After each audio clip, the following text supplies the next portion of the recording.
in Oslo, in Norway, and I met an old friend in a Chinese restaurant. Things like this. It's because I only believe I have friends.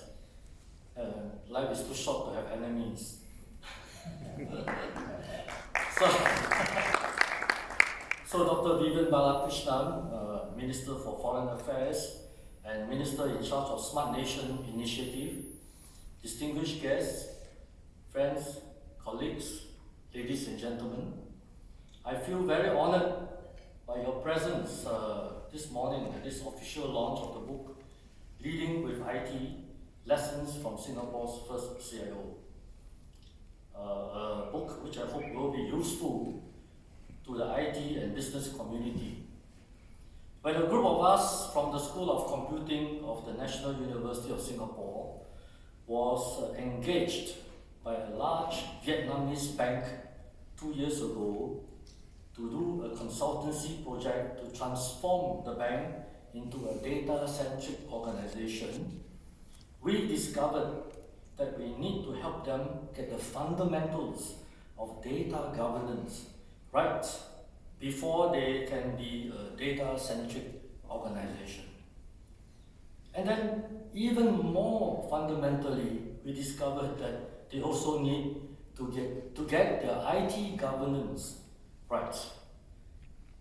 That triggered us with a realization that we could perhaps write a book about IT governance and digital transformation as a textbook for future organizations that engage us for consultancy.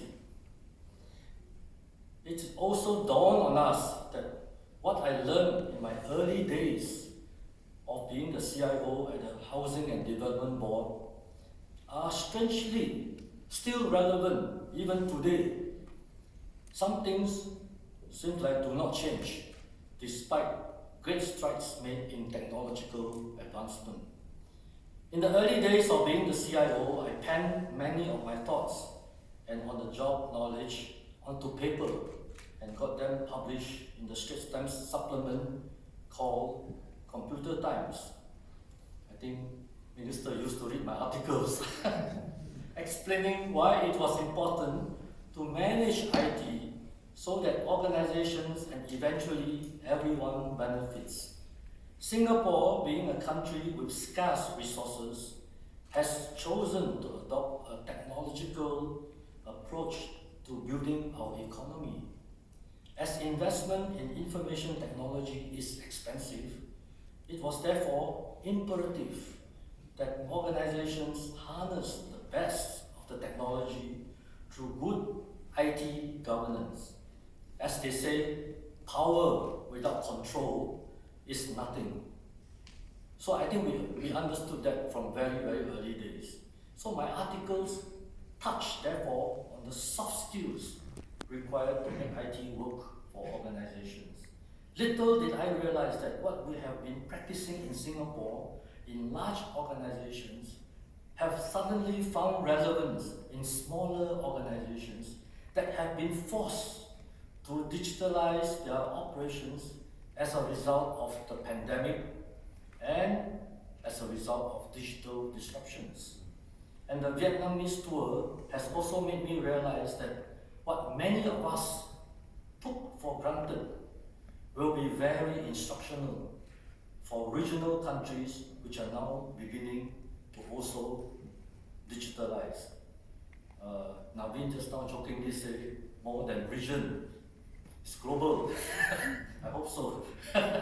In the preface of my book, I compared the task of a CIO as akin to the 12 labors of Hercules. And that was actually to provide a hope for the reader.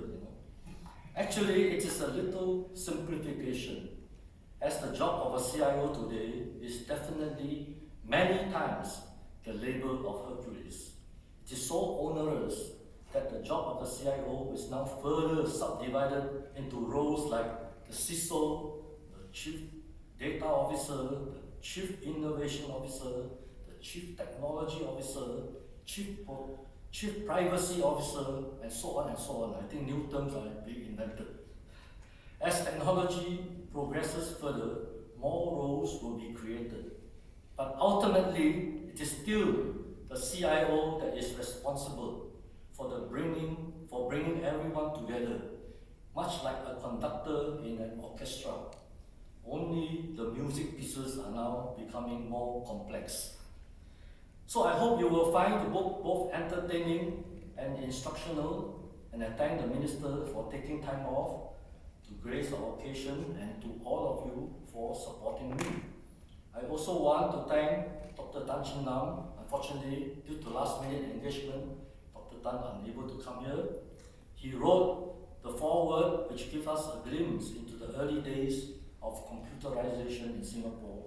And my guest authors, Keith Carter, Mr. James Lau, Teo Chin Seng, who is teaching a course, I made him work while I'm here, and Jim Lim, and my editor, Mr. Raju Shalom.